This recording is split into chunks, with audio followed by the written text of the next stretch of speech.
সুন্দর তো গাছটা একদম মতো।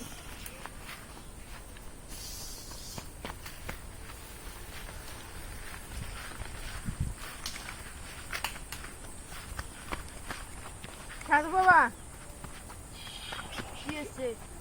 ওই যে ওখানে দুটো ভূত। ওখানে যা নিষেধ আসলো। চল, নাহলে আজকের ভিতরে মারা যাবে।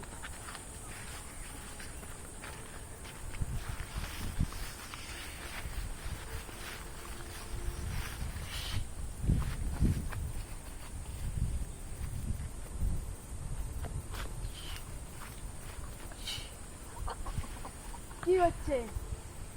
আপনার বাচ্চা, আমি জানি এর জন্যই বিচারা নিছে। আপনার বাচ্চা দেখেন তো কত ছোট ছোট, এগুলো তো বড় হলেও খাবার পাবে না। এটা আমাদের বাপ দাদার মূল্য সম্পদ, এটা শেষ হলেই আমরা শেষ। এই গাছটা শেষ আমার হলেই আমরা শেষ। বাচ্চা তো বেশি দেশ নাই, হালকা পাতলা ছিঁড়ছে। আপনি কেন আরে, আমার বাচ্চা চেয়ে করলেন? তাই কি হয়েছে? দাঁড়া, দেখাচ্ছি কি হয়েছে।